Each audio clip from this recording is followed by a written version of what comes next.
First impressions are always important.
University of Szeged, which is a 3-day idea challenge within the European University Alliance for Global Health.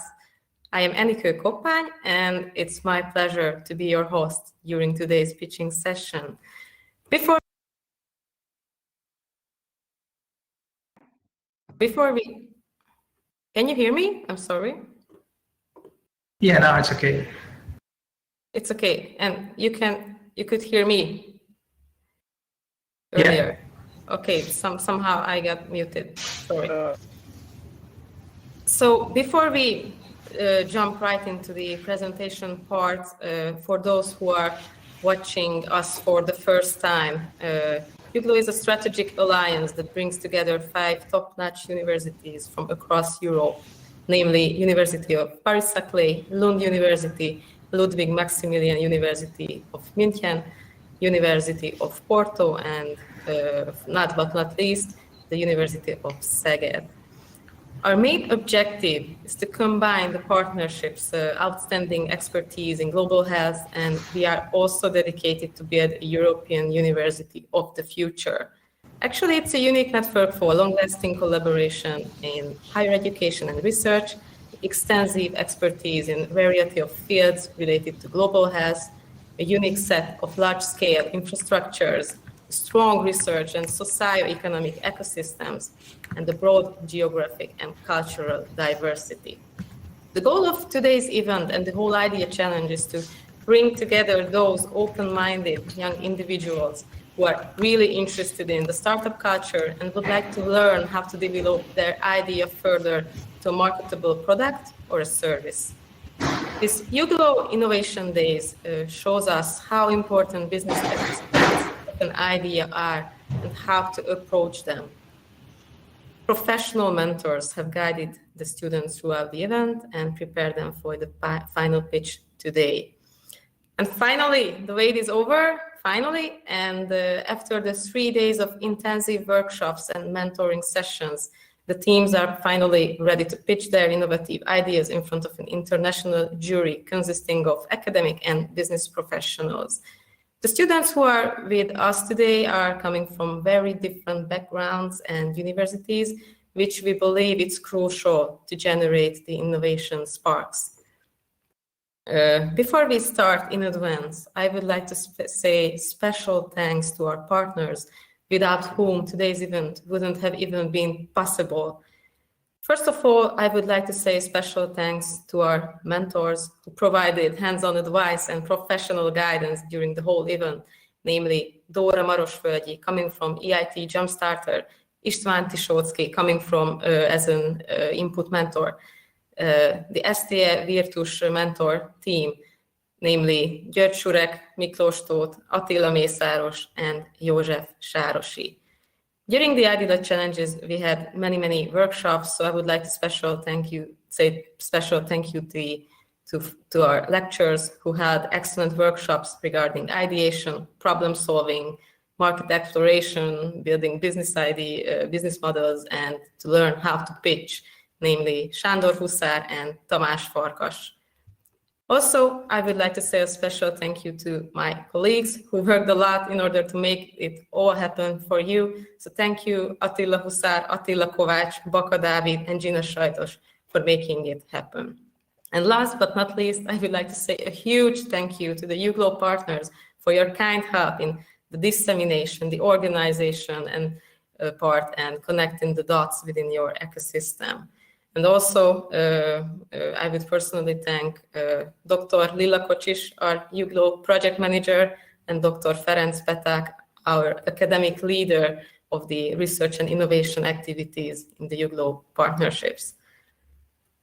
Okay, I'm sure that right now everybody's really excited to hear the pitches, but before the first presentation starts, let us meet our international jury board. Our first jury is Attila Sándor, coming from MIAUT Group, who is the founder and the leader of MIAUT Group, has built an international team from scratch, which has been constantly growing ever since. He's the leader of the Euro-Asian Startup Awards, the largest startup competition in 10 countries in Eastern Europe, the Caucasus, and Central Asia. And he is also a devoted developer of the Startup Szeged community and ecosystem. So thank you, Attila, for joining us today. Our second jury is Elisio Costa, coming from Porto, who is a professor at the Department of Biological Sciences and the Faculty of Pharmacy of the University of Porto. He's also a researcher in the research unit on applied molecular biosciences. Also director of the Competence Center on the Aging of the University of Porto. And of course, he's a coordinator in two very special activities called the InnoStars Risk Hub of EITHS, and he's the scientific coordinator of Porto for Aging. Thank you, Elisio, for joining us again today. Our second jury is Maxime Blanc, coming from Paris, who is an entrepreneur and a consultant based in Paris. In his previous startups, he secured more than 1 million euros regarding Press Series A funding. He's a founder of Inians, where he supports large organizations delivering future-proof digital transformation with agile programs. He's also a guest lecturer and a teacher of entrepreneurship, management, and technology in various European universities. Thank you, Maxim, for joining us today.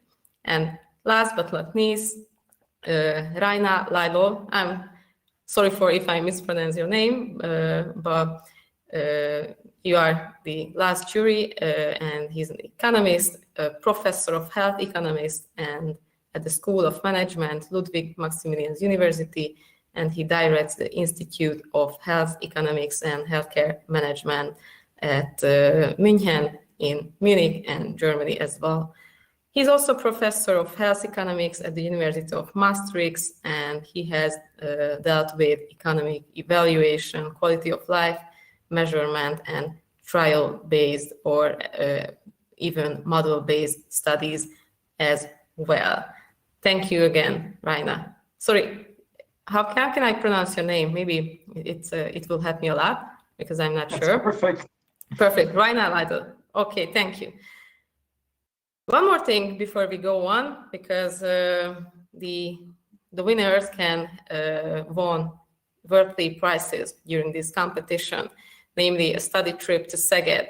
That's why we decided that maybe in the beginning of today's session, we will play a short video on Szeged, and we would like to warmly welcome you in the near future, of course, within safe environments, and have a beer or a good wine in Szeged, and we would like to show the best attractions of Szeged as well. Of course, the first runner-up will have unlimited Coursera for campus license, which with the exams and certificate part. Of course, it's different from the free one, that within this platform you can have your exams and certificates as well. And we decided that the first runner-up will have the Virtus Business Catholics Program mentoring session as well. But these were for the introduction words, and I think now we can deep dive into the presentations. So I would like to ask the first team called Hermes News, which is a comprehensive website that ensures the objectiveness of the news in order to fight against fake news. So who will be the one presenting from your side? Please, Attila, let me help with the technical issues and give the host for the team. Thank you very much. I'll be presenting the first one, I think.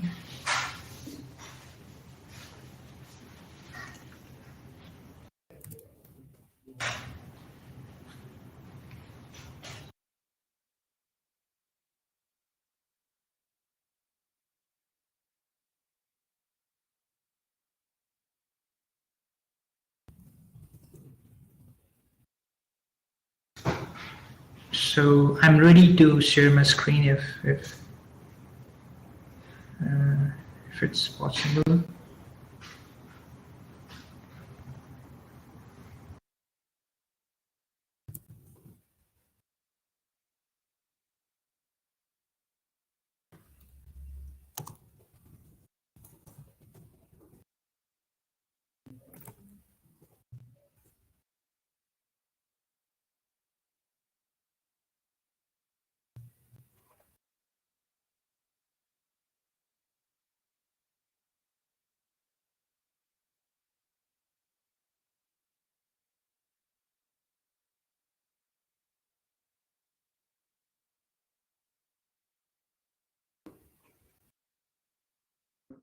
Sorry about this.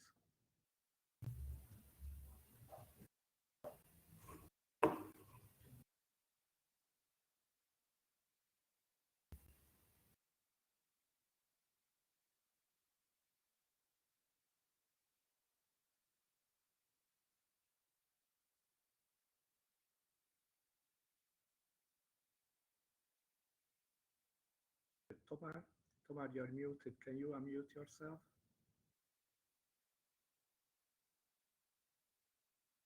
Yes.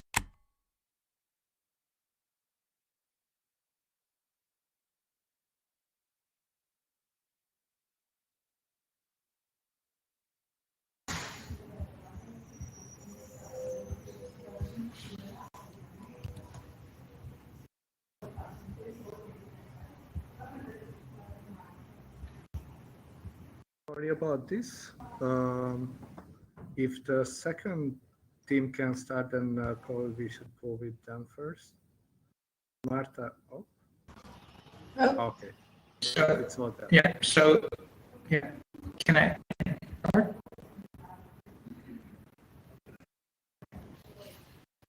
Just 90 minutes. I have.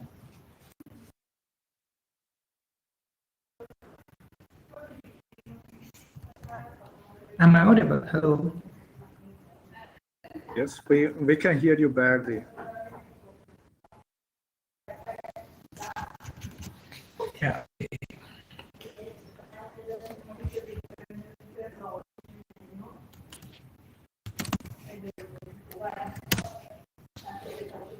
Is it better? There must be some problem with your connection. I think we should go to the second team and then go back to you later, if it's okay. I mean, yeah. Okay. Okay. And then I'm gonna let Marta share her presentation.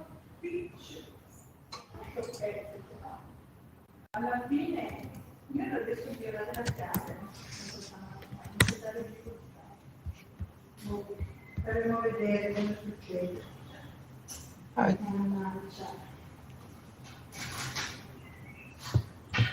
Can you see now? Yes. Okay. Good afternoon, everybody. Thank you for listening to me.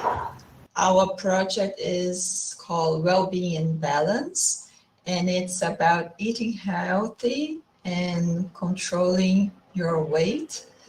Our team is myself, Marta Fonseca, Shangying Sun, and Ying Hu. I went through some weight problems during my youth. For many years, I made an effort to overcome it. And for 20 years, I've been very well. And I became a psychologist, and I work with this problem with my patients. So the problem is how to maintain a healthy weight. This problem is just growing all around the world. For example, in Europe, as you can see the World Health Organization chart, from 2010 to 2016, the numbers were raised from 56% of the population with some overweight to almost 60%. And this problem brings other problems like psychological suffering, more than 10 health conditions, for example, diabetes, heart disease, high blood pressure, also economic, social, and professional loss, social prejudice, and other individual, social, or family problems. So our solution is to develop a digital intervention to enhance well-being. This intervention is already, I use it on real world, and it's based on evidence and research and tested in real environmental. But the digital version will be more flexible, cheap, and accessible. The main focus is to enhance well-being through psychological capital. And the focus is to increase resilience, optimism, self-efficacy, and hope. All together will help people have more healthier behaviors. Our business model is a B2C service. We will deliver the digital e-health program for adults with overweight, obese, or even bad eating habits. And the consumer will pay us 20 euros in a monthly subscription. The market is very big. We will focus first in adults in Europe, and we calculate that there are 250 million adults with weight problem just in Europe. But all the statistics are very similar all around the world. The impact of our solution will be huge and very positive in all the studies and our research. People with overweight has normally a poor mental and physical health and a low quality of life. When we enhance the psychological capital, we can come with a decrease in the stress level, an increase of the well-being level, and healthy behaviors. And all this will help having healthy habits and then weight loss and other health outcomes. Also, with this intervention, you can gain more other positive outcomes like happiness, productiveness, creativity, better social relationship. They are all outcomes tested in academic research. So our main goal is to see people feeling well and taking care of themselves, of their health. Thank you very much.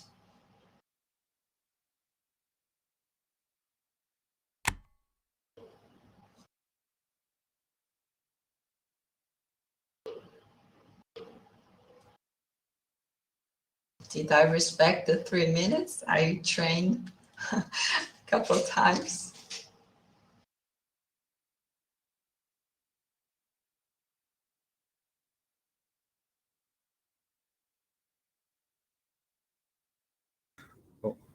Now we have 5 minutes for questions from the group, from the jury, if they have regarding presentation, project, or anything else.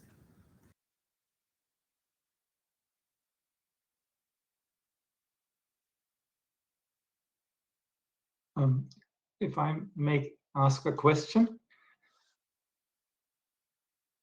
Okay. Thank you very much for this very interesting presentation. I'm wondering what your intervention, what the comparative advantage of your intervention would be as compared to other attempts that are on the market, because it is well known that fighting obesity is not an easy problem.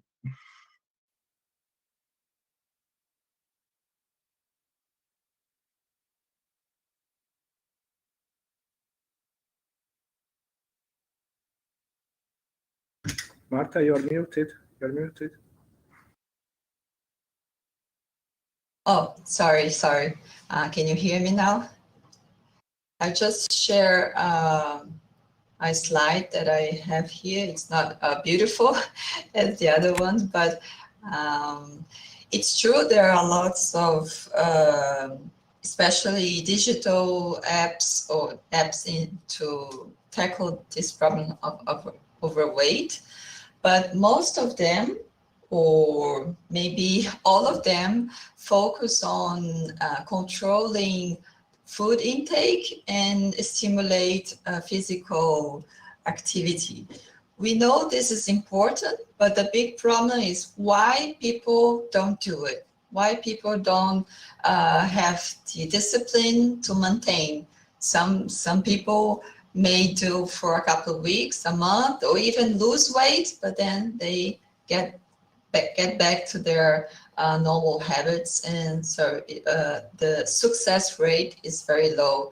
So we know for all the research and my experience as a psychologist that the main problem or the root problem is behavior, emotional eating habits. So we have to focus on this, and then the changing in physical habits or even eating habits will be easier. So altogether, it's a perfect solution. But we all know how to eat healthy and that we need to do physical activities. So the lack in the market and in the treatment that are available, I see as this strategy how to really change behavior in the long term and in a sustainable way.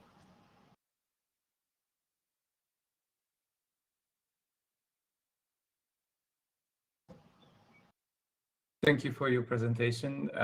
I think the more we talk about this, the better it is, because it's a really serious issue, right? Yes. My question would focus on the monetization part. If I understood you correctly, it's a subscription-based model, right? Yes. So okay. How you are planning to reach your target base? Because that is going to be the hardest part in it, yeah? One of the hardest. Yeah, we plan to have a website and to work hard on digital marketing so people can get to know this proposal and this new way of tackling the problem. I think social media today is impossible to ignore.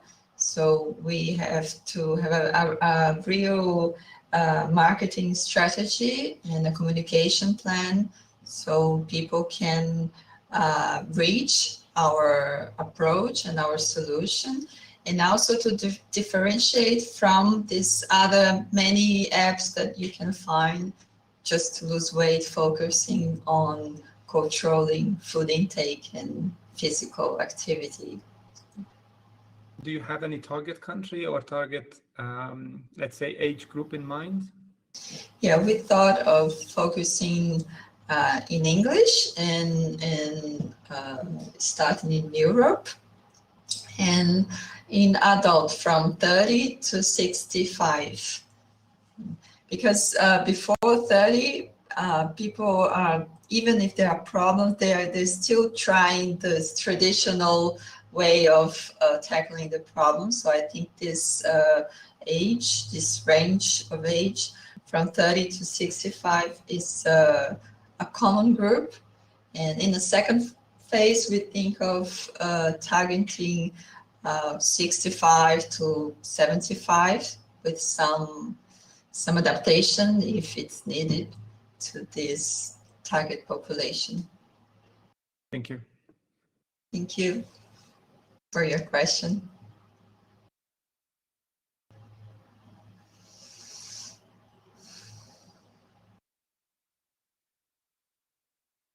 Is there any more questions from the jury?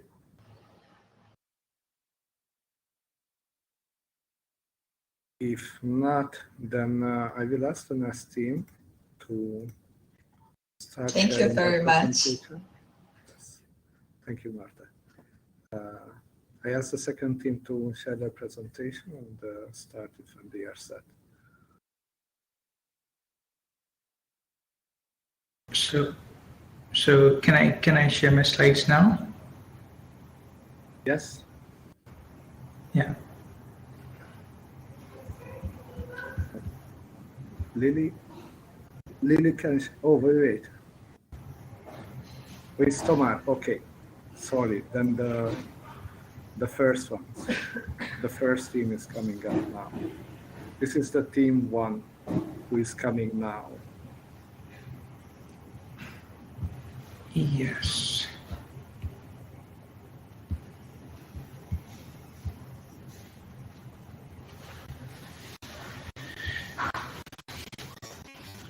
Thank you, everyone. So,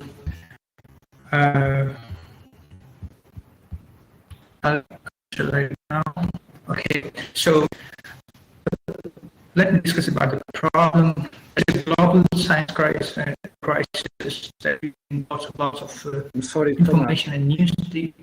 Tomar, I'm sorry, your connection is very bad. We can't really hear you. I think we jump to the next team and try to handle it somehow. Okay. So, is it okay? Okay, I'm sorry. Okay. Yeah. Then I ask now Lily to share their presentation. It's gonna be team 3. And Andre to prepare for the presentation.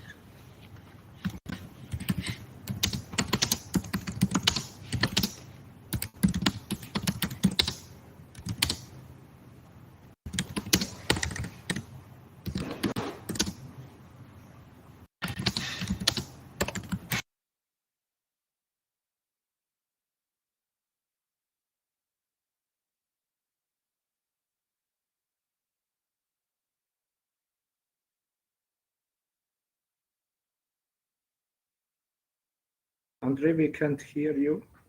If you want, just unmute yourself and start it.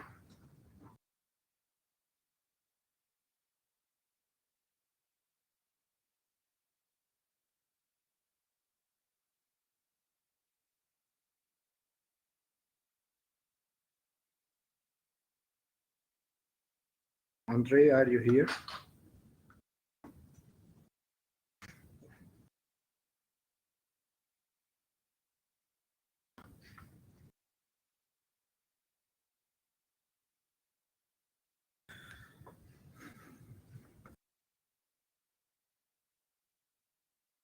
Okay, and I will suggest to go further with one more team, and I will ask the team 4, Hunor, to start his presentation. Okay.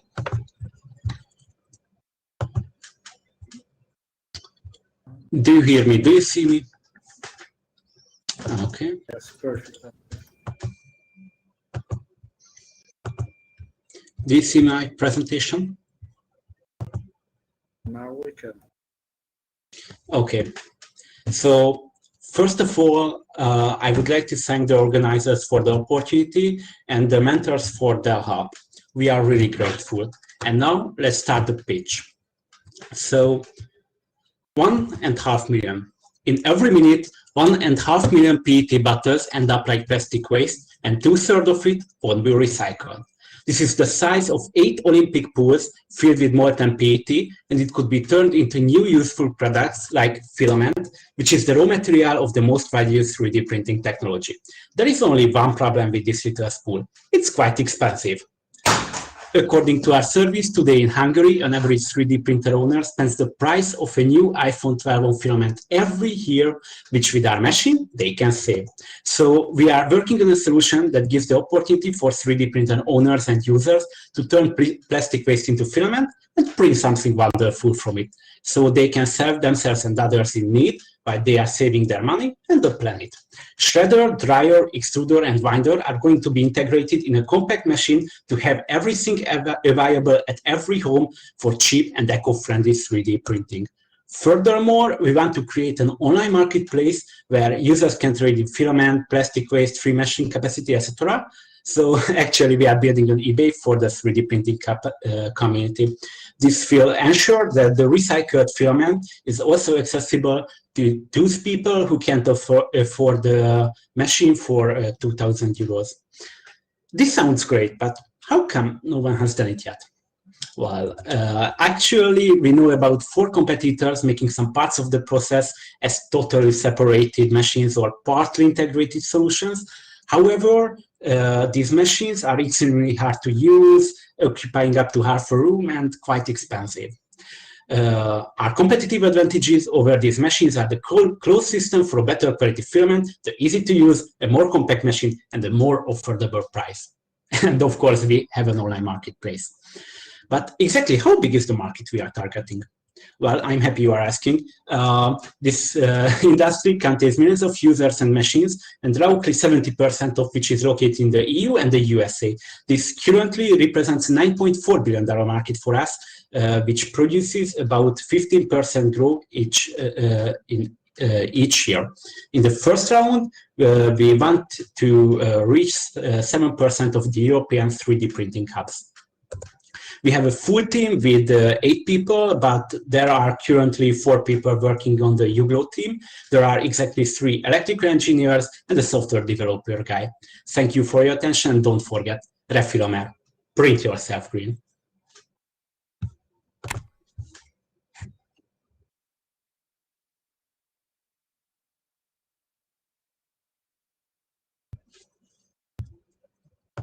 Thank you for the presentation. Then we ask the jury to ask questions if they have any.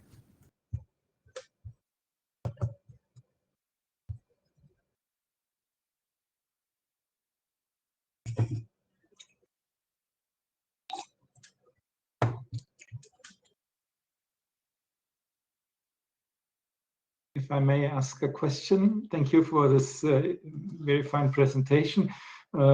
If you talk about a cost-effective solution, I wonder how you compare your costs with the cost of some of your competitors as you described it. Yeah, for example, there are 2 types of these machine parts which has our competitors. The cheaper option is partly machine part which contains about 2 machines, only an extruder and a winder. So it's not it can't recycle PET bottles. Only you can buy pellets, plastic pellets.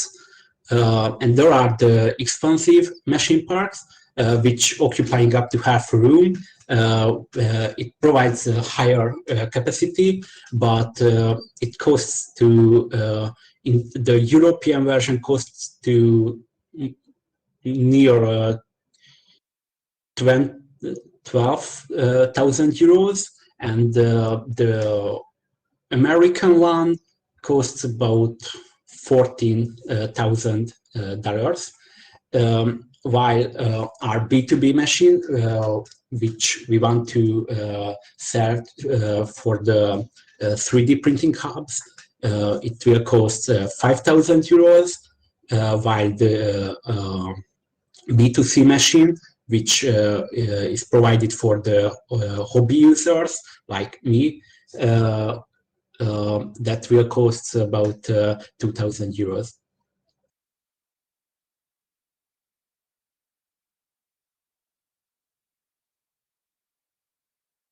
Thank you for the presentation. Would you tell me two of your biggest challenges that you are facing right now? Yeah. First of all, I'm happy that we meet again in every month. Now we are working on the market validation with our team. Now we are consulting with the PVC consulting firm that how we could reach the Hungarian 3D printing hubs. That will be a really hard starting, because everything depends from the successful. And later, when about 3 years later, the second largest problem will be I think, to reach the hobby users. Okay, well, now it's more like the monetization, as I understand the second part, right? I mean, you see as a challenge how to see the potential customers, the average users, right? We have to reach them. That with a simple Excel, we can provide that they will get back the price of the machine in 2 years if they buy one. But 2,000 euros. It is the price of a medium level printer, so not everybody can afford it for themselves. So we will need a really good marketing, I think. Okay, thanks.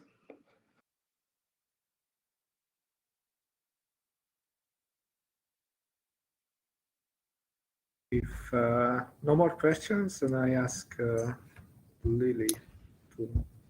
Just one question, please. Hello.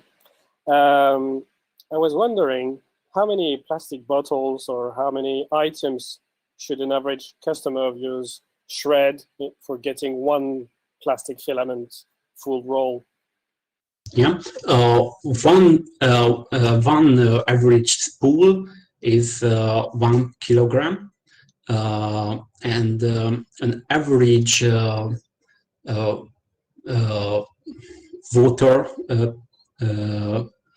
water bottle about 40-50 grams. So the user needs about 20-25 PET bottles to produce a spool of filament. But for example, me, I'm an eco-friendly kid, so I don't really produce plastic waste. I collect the PET bottles of my friends.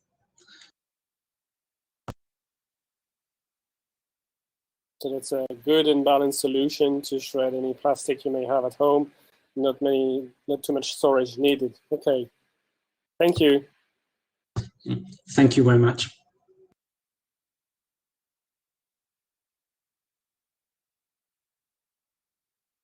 I think we can jump to the next team then. It's gonna be team 3. Hello, everybody.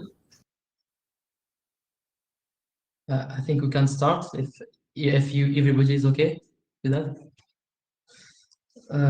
Okay, I will present you an amazing and innovative solution named Albatros, which aim is to make healthcare more efficient. We start from the observation that hospitals and suppliers have so many inventories that they cannot manage themselves efficiently. They always use a lot of resources to deal with the messy and overwhelming data, which is not efficient and not easy to use or make comparisons. By this way, I mean that they are forced to put money and workers to manage these inventories. Of course, this is not an efficient way to do. Next, to meet these needs, really, we now have Albatros. This platform is the best fit to hospital and suppliers in order to manage themselves and their inventories problems. In fact, it is a unique module application which gives a visualization of their inventories. It also can help for the decision making. This innovative and automatic solution allows hospitals to reduce their costs, and it also allows hospital staff to focus on their core business, saving lives. Okay, here we have an example of how Albatros helps with a digital platform. Today, most of the hospital and suppliers use Excel sheets to manage their inventories, like we see on the left.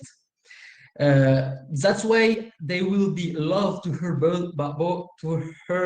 more about our solution, because Albatros can allow them an easier way to interpret and record data, like we see on the right. Next. Here, as you see, the total available market in Germany represents a lot of customers, and 91% of them are suppliers. The market segment of the TAM targeted by our solution is almost 30%. And finally, we think that we can capture 10% of the serviceable available market in 5 years. By this way, I mean that our serviceable obtainable market represents almost 3,000 customers and more than 200,000 euros. Just huge. First of all, Albatros solution costs 75 euros per month per user. And at the end of the first year, we can reach 20% of the sum that represents almost €500,000. That's why we are profitable after the second year. That's why that is the team, and the brand is just next. One module, one access to success. Thank you for listening.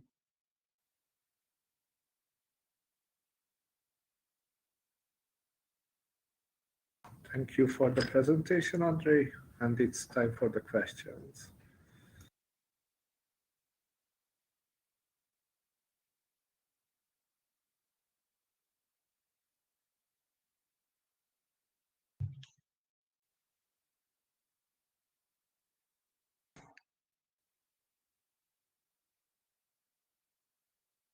So your solution is a business to government agencies like hospitals, or business to which segment are you planning to target? For me, it wasn't clear. I don't know if somebody wants to respond. If not, I will do that. Okay. The first. Okay, go ahead. I can. Hi, I'm Leah. I didn't know how to begin the webcam, but yeah. So our idea is a business to business, like a business. Our business is to provide a platform for hospitals and suppliers to link their inventories, not to the government. Okay, but your customer would be ideally the hospital, right? Both, because hospitals and suppliers are both in a partnership when the suppliers give the hospital medicaments or plastic gloves or other things. So both people, yeah. But when you sell your product, so here I have a solution, you are selling it to the hospital, right? And then of course it serves both of the parties. Yeah, like we'll first target the hospitals. Yes. Okay, hospitals. Thanks.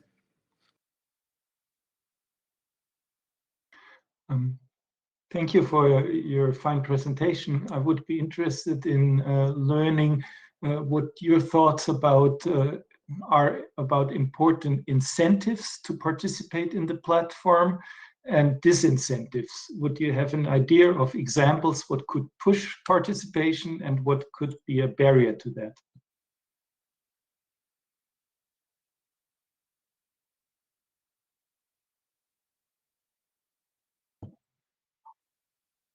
I don't know if I really understand your question, but the first thing is that Excel sheet, as I said earlier, is really difficult to use and to have interesting data.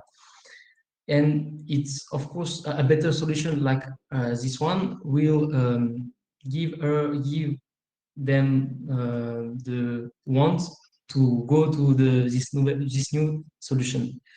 And I think one of the things that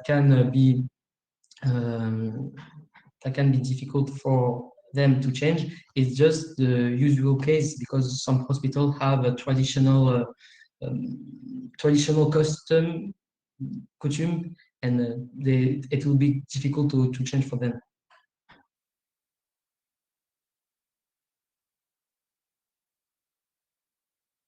Also, what we said with forecasts is that, like, we want to use AI to make forecasts easier, so that if there is like a crisis, or so that the hospital can easily manage their inventories.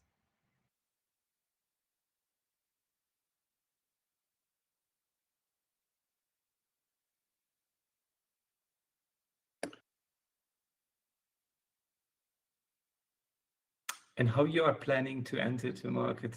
I mean, how you are planning to approach your first hospital? I mean, is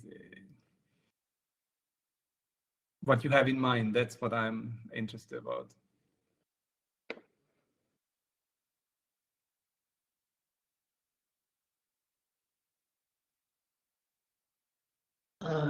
For me, we don't have a think yet about that, but maybe I'm wrong. Maybe somebody on the team can say it differently.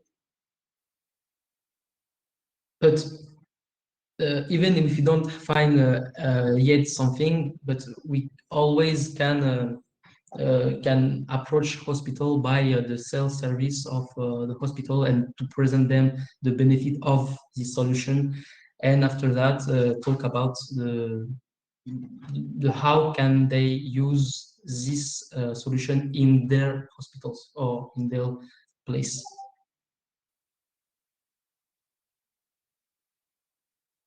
Be prepared for a really long sales cycle. Yeah, I mean, it will take time, I think, to get a hospital on board, but the idea is very good, I have to say.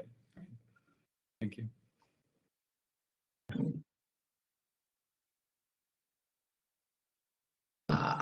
Maybe it's not really that, but we can scrap on the net all the reference of hospitals, and after that we can use a CRM to emailing different cell service, and if the emailing go wrong, we can have a call, and it is a way to approach this cell, but I'm agree with it will be really long.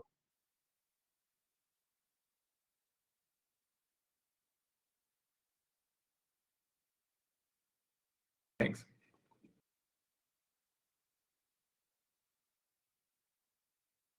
Any more questions from the jury?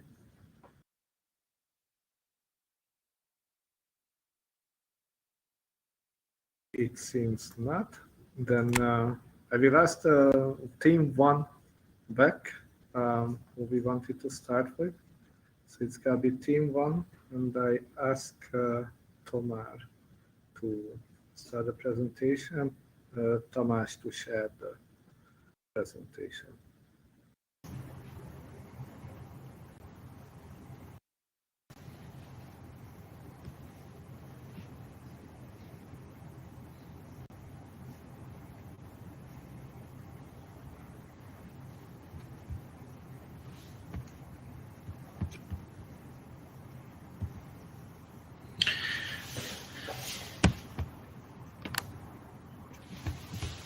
Thank you very much. My name is Puneet, and I'm going to talk about this project. So I'll discuss the problem, then the solution and the target market. Then I'll discuss about the several available market, and in the end, the business model. Okay, so let's start.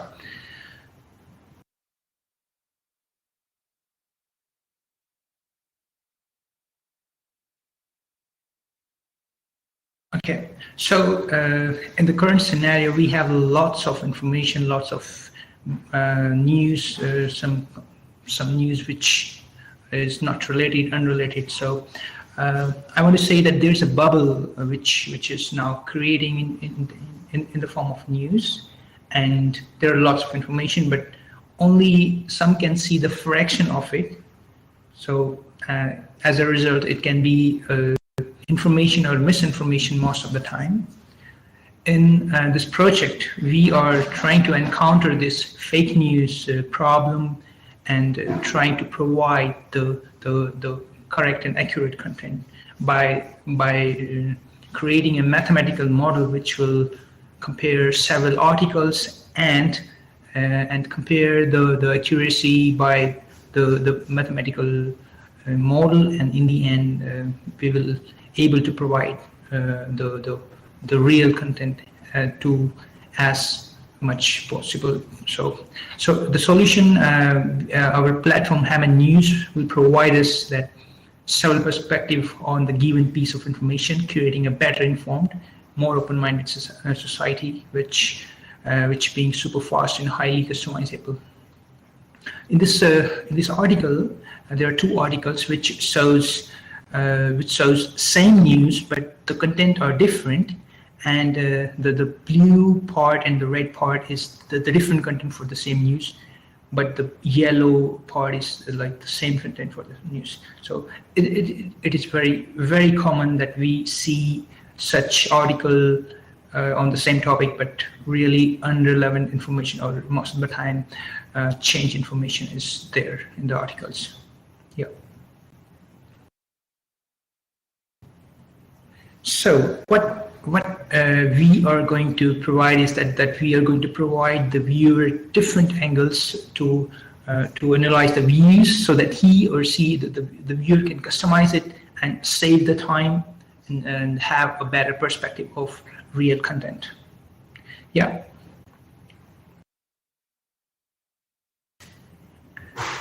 Our target audience in the beginning is like our team is based in Hungary, so we have this 8 million people in Hungary. Out of these, 2.6 million people are of 20 to 40 age group.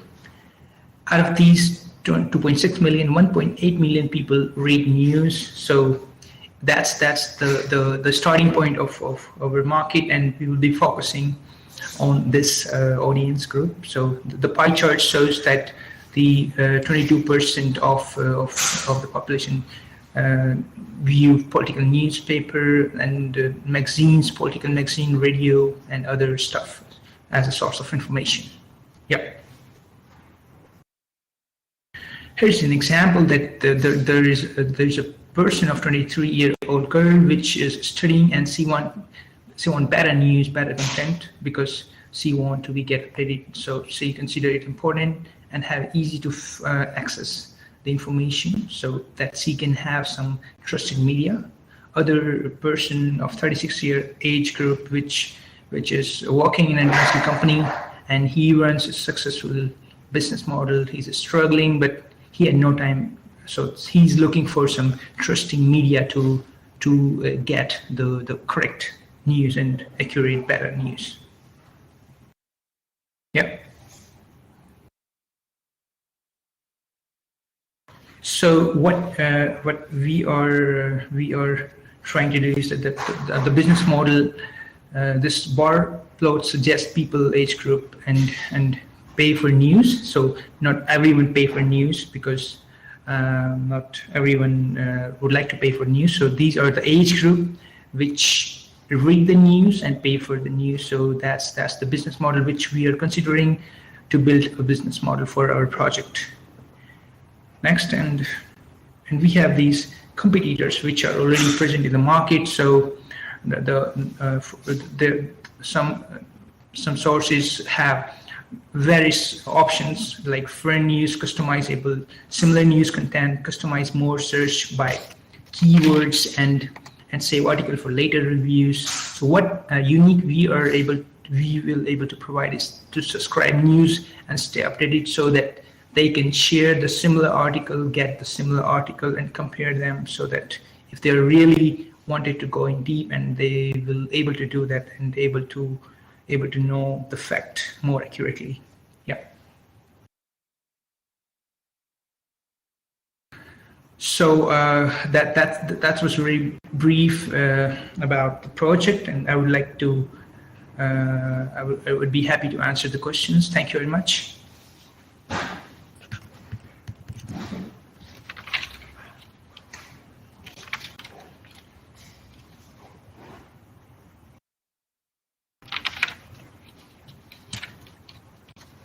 Okay, so if I understand you correctly, you are planning to develop a search engine that filters news.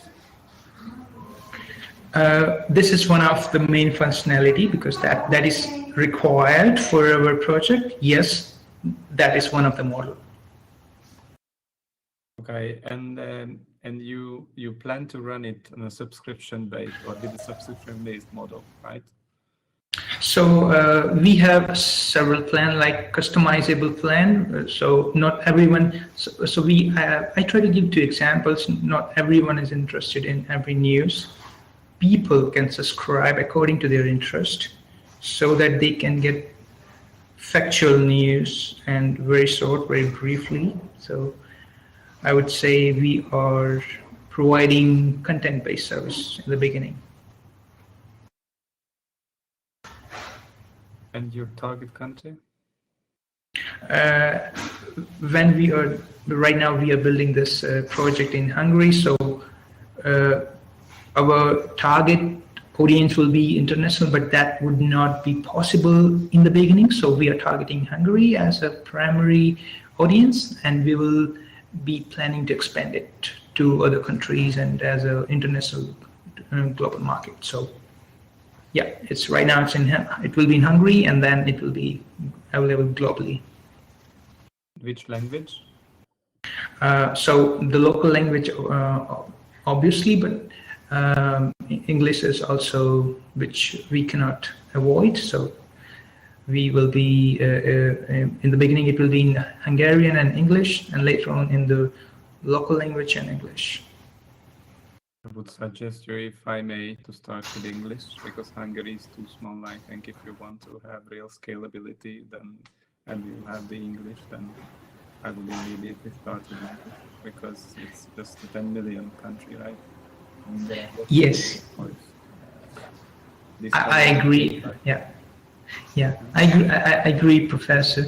So the only reason I said that, because this is just the implementation part, and when the testing phase will be done, so definitely it will be available to global audience. And English we cannot avoid English language, so it will be English, of course, in the beginning, since the beginning.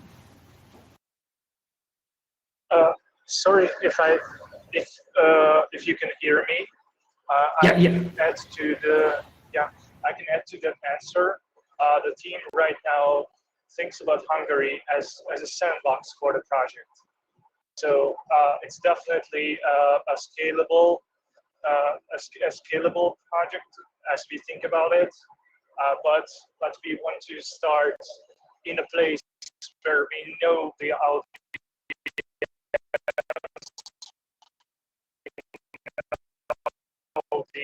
well. Correct. We were not able to hear you properly. And and now, how is it now? Is it better? It's not good enough. So yeah, I'm sorry. Yeah. Yeah, so I understand. So what he's trying to say is that as the point I mentioned, we were just trying to build the model and implement it just to the sandbox place for the project. Yeah. Mm-hmm. That was the main intention. Yeah. Thanks.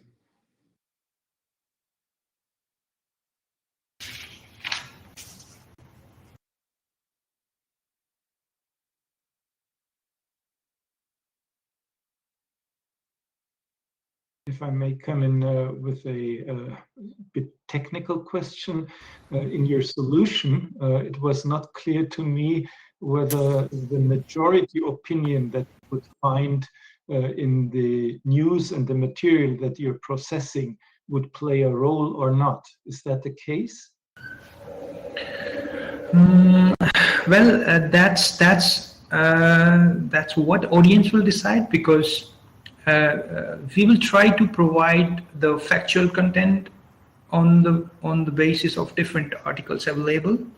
So it's not like we will modify it and we will put it in our own words, but the audience will be the one who will able to. So in the example in the third slide, I try to show that the main news content is 2-3 lines, which is similar in both articles, but the rest of the part was like all different. So I mean, most of the time there are lots of content available on internet, but the right article and right content is available at the time. It's only easier if there's a proper service and proper platform for that. So we are trying to provide a proper platform where the customer can get the content, so that the customer even can compare.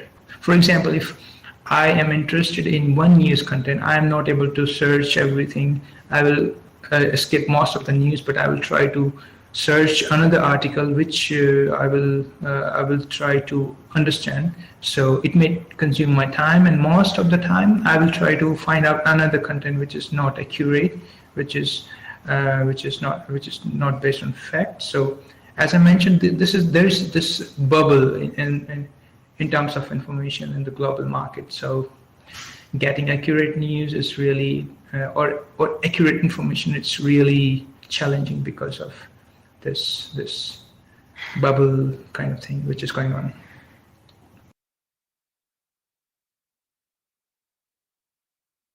I think your idea is good.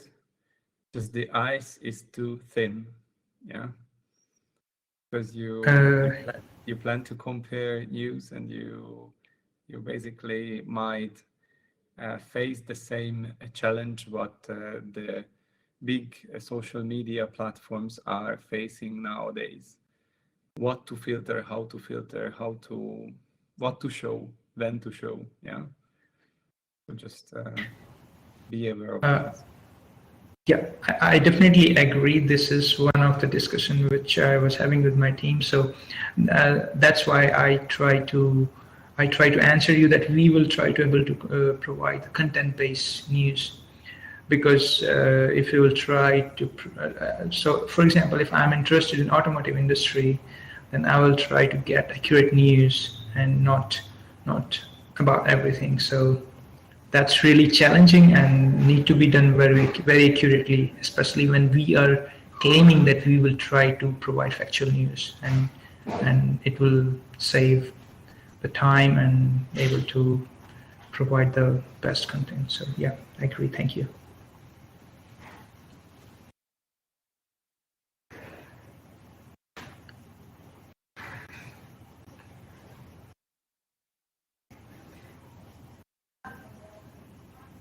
Is there any more questions from the jury?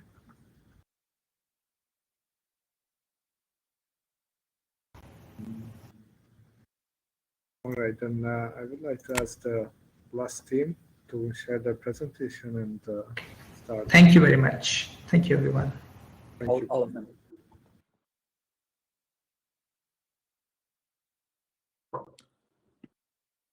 I'm going to move to the left so that only Reda stays. It's going to be team 5, the last team. Okay, so if you give us the green light to commence technically, then we will start. Go ahead. Science can be complicated and difficult to understand to non-experts.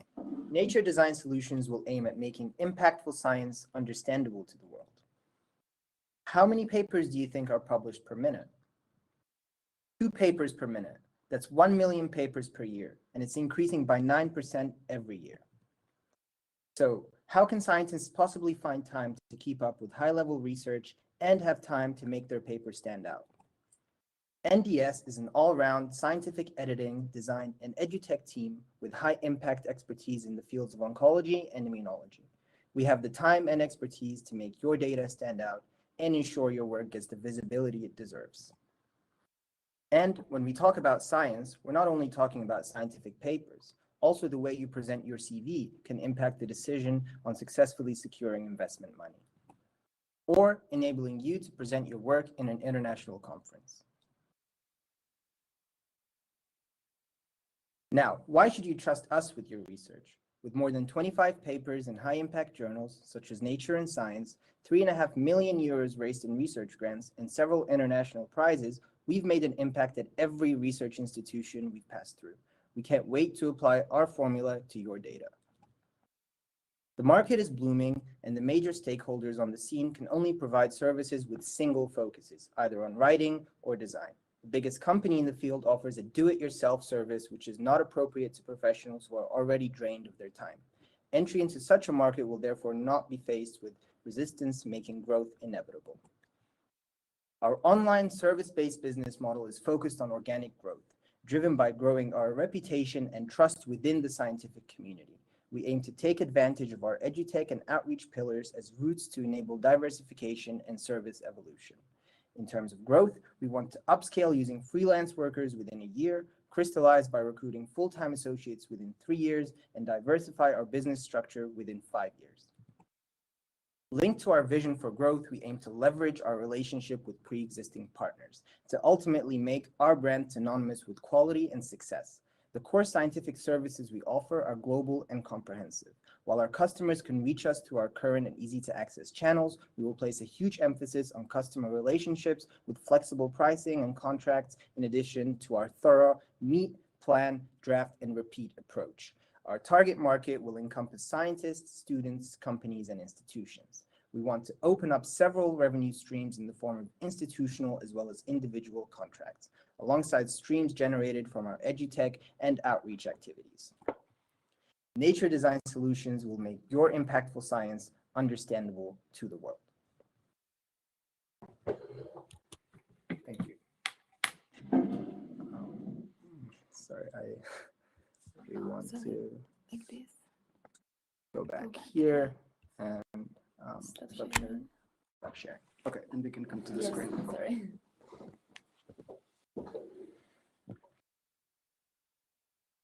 Can they hear us?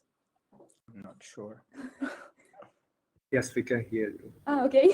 Sorry.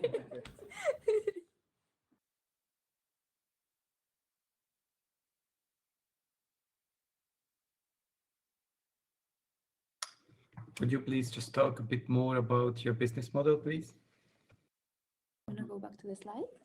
No, Bruno, maybe you can talk more about it. Yeah, I'd love to give you some insight on our business model. So basically, we're going to have a business to customer model, which is going to be based on using our already existing network to approach our partners and start offering services to improve manuscript preparation, presentations for outreach, and giving edutech, basically helping the community on how to improve their skills to analyze their data, better showcase their science. Okay, so where your revenue will come from? Our revenue is going to come from basically these contracts that we're going to establish with institutions, laboratories, principal investigators, or students themselves. This is why we mentioned that our pricing is flexible according to the sector that we're going to be targeting. We're sensible, as we have been until a very short time ago, students ourselves. And once we establish a cooperation partner, we try to offer them a collaboration that's long-lasting. So we don't want to have a one-time off project. We want to keep assisting them developing their science. Thank you. Thank you very much for the great question. Can I? So sorry for the delay, but I have problems in coming off the platform. So it's my first pitch. So that time I have listened, but I have some questions, and I don't understand very well what are exactly your services. What you offer to the scientific community exactly? Yes, so we offer different services that go from, let's say, proofreading the manuscript and helping to have like the paper written in a better way, in a more scientific, perfect way, and also both with the figures. And for example, also we will help them create, let's say, a graphical abstract or give seminars to teach us some basics of graphic design to PhD students, for example, that they can then use when they prepare their own manuscripts, their presentations, grant applications. But these services are available available from a lot of companies, and you put in the slides that it's important to know what are your people that work in the same field, because there is a lot of enterprises doing that. That is true, but we've done a lot of market research, and what we think is that all of these other companies, they only offer particular services. For example, BioRender only offer, let's say, some figures that you can make yourself for a graphical abstract, but they do not offer any service for the papers or with the interpretation of the data. For example, there are also a lot of companies that only do the proofreading or the English correction, but we have not found a multidisciplinary company that offers all of the services together, let's say. Did he disconnect? I think we lost him. Yes.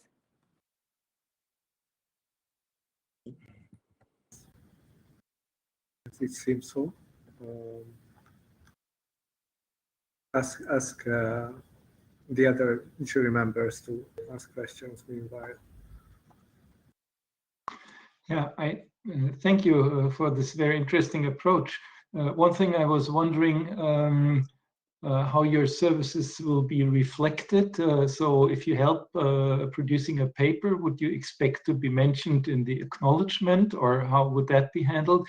And a somewhat related question would be, do you think that any conflict of interest might be a problem to your business model? Bruno, do you want to take that one? Yes, I would love to take this question. We would be establishing from the beginning on a transparent relationship with our customers, and we would try to set into place something as material transfer agreements or agreements into how to do this process. So the researchers will own their own data, their own publications, and for the sake of transparency and good publication purposes, we would recommend the authors to mention us in the acknowledgements stating that they have resourced to this company. But we do not expect and we do not encourage that we are listed as authors as well.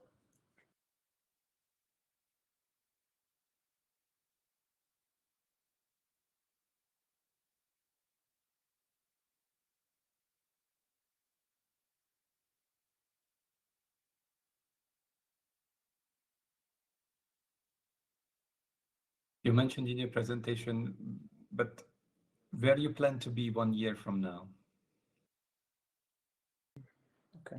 So we're planning to start using the network that we have already established through the institutions that we have worked on. That's, let's say, in the next 6 months. We're planning to register the company and reach out to these companies that we've already collaborated and worked with them. But in a year, we're hoping that we will already be able to have hired some freelance collaborators, let's say, to be able to start growing into other scientific disciplines, because the three of us, we have a very similar background. So we would like to, in a year already, be able to offer our services, let's say, for example, to chemists or physicists or people that work in other disciplines. No? Do you plan to involve investors, or it's a bootstrap project?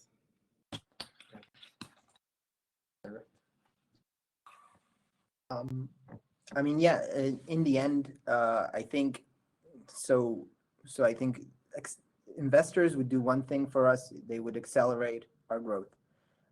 So of course, and as you saw from our kind of business plan, as it stands, we're happy to grow organically, and we think there are many advantages to that. But of course, accelerating our growth will also come with its advantages. We plan to, so the scientific community, as you saw from the statistics that we showed in the beginning, is huge. So and we want to target sort of as big a part of that market as possible. So with the right investment, we will be able to kind of extend our reach internationally faster. So the answer is yes then? Yes. Okay, thank you.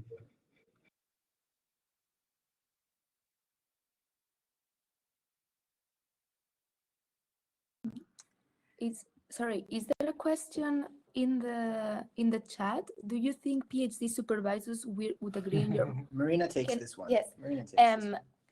So we think so, because as of for now, we are already working for some of these PhD supervisors themselves. So yeah, we don't see why not. It's true that they would have to put the money for. Yeah, and for example, in the institute where we work, we know that there are a lot of PhD supervisors that are already using similar services to ours. For example, when one of their students has finished writing the thesis, they send it to a scientific editor for them to correct it instead of doing it themselves. And we also know that a lot of people outsource the making the layout of the thesis to graphic designers, for example. So yes, we don't see why not. And if you help PhD students, it could be a plagiarism instead? No, because they will be paying for this service. So once we send them the designs and the drawings that we have done, they will own this, not us. Yes. On what concerns the design exactly. So the design is of scientific, so to say, graphical abstracts. It's something that will be owned by the students, and we do not write scientific documents of any kind for anyone. So that would be the definition of so to say, we're just doing technical corrections on, so to say, English reference check in simple levels, and we document all the changes that we do for our records, and we also provide this for the records of our customer according to our standard operating procedures. No, it's perfect. We can also see in the chat that Elisio had internet problems. Should we pick up on any point that was left unanswered, perhaps? Honestly, I don't listen the response that you give me. I don't hear. But my internet was down when I finished my question. Would you be so kind as to repeat the question, Elizio? I'm so sorry, but we had a No, couple it's about the services, because in fact, the services that you are presenting here are a lot of enterprises that give that service, and I think you need to look around what already exists and be a little, and you must differentiate your activities in some way, because in fact, for doing proofreading of papers, there I receive a lot of emails every day. Even to write papers, there is some enterprises. One enterprise, I remember the name is We Wrote. Okay, there is an enterprise only dedicated to write papers, to design the papers. By other hand, there is a lot of enterprises that are specialized in study designs and into road projects. I work with some enterprises that road projects, for instance, European projects. So I think, because in fact, for me, this business idea is good, because in fact there is a need, particularly in countries that don't speak English, and sometimes we need that kind of services. But I think you need to look for what is already in place to go ahead, because for me, most of the things that you tell that you're gonna to provide, there is already in the market. That's a fantastic comment, Elizio, and we really appreciate it. We can only state that our main pillars and focus is not only text editing, but also helping on transforming raw data and representing it as clearly and precisely as possible. So we do see ourselves as a company that has multidisciplinarity on our side, which is something that is not existing with a big presence on the market right now. And another thing that agreeing with you that there are some companies that do offer the same, we also reckon that the market has a huge potential in this case. There is definitely a place for new companies to jump into the market. And we're going to rely on our network to jumpstart our market inclusion. So we have in the past worked with the IRB Barcelona, with the University of Lisbon, the University of Munich, the UCL, Harvard Medical School, and the MD Anderson Cancer Center. And this is our initial pool of customers. And hopefully we'll establish a methodology that is going to give us recognition in the field to further expand. So we hope that in this sense that the quality of our work and the dedication to our customers speaks for itself. But we do agree with you that we are aware that the market is competitive. There is competition, yeah.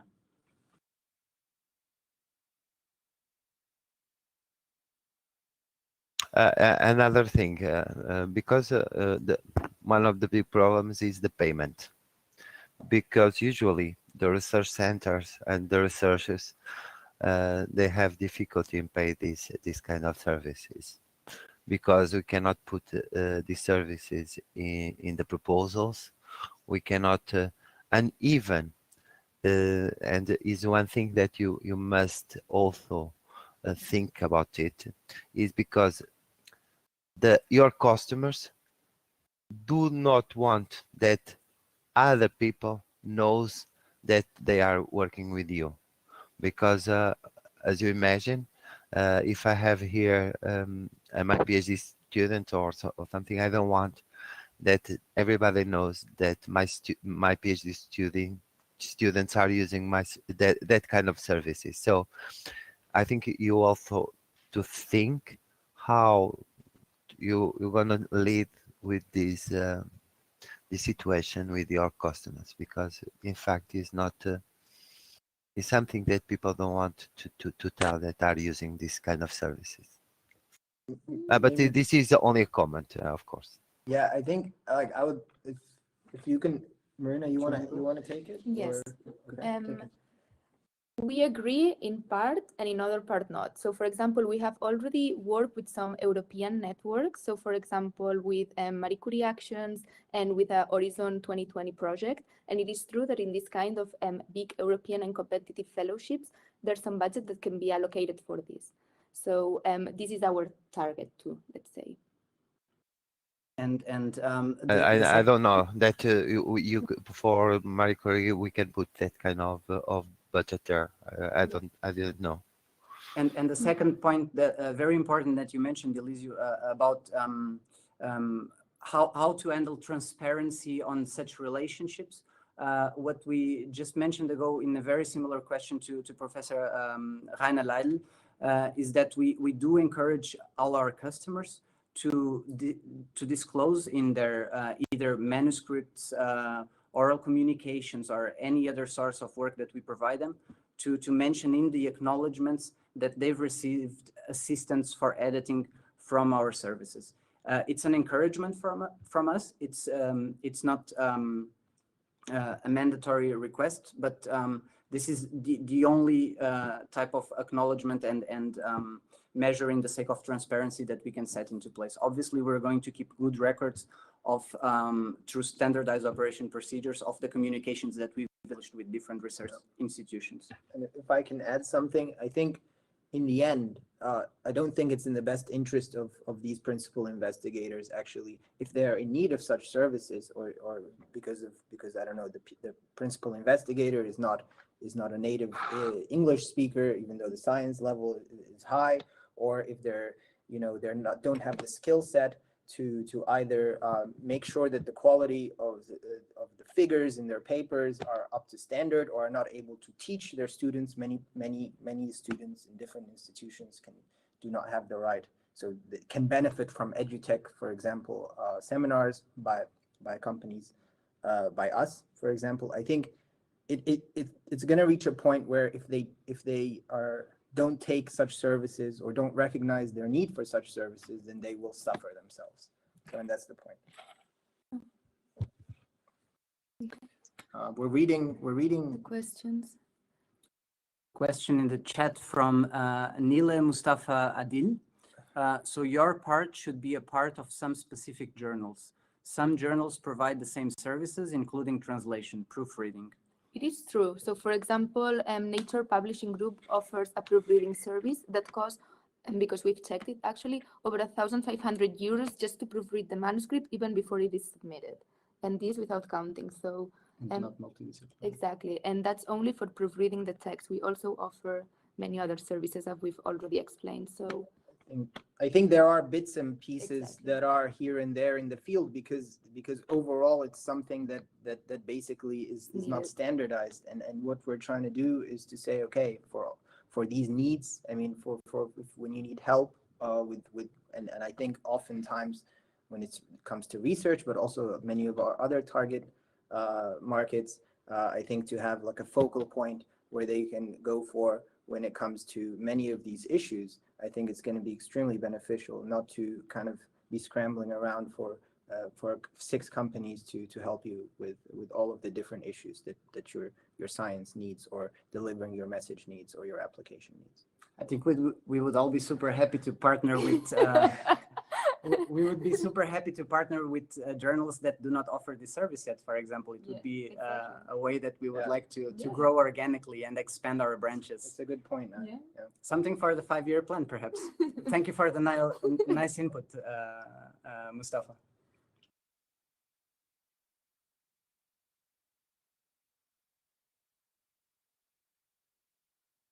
Thank you.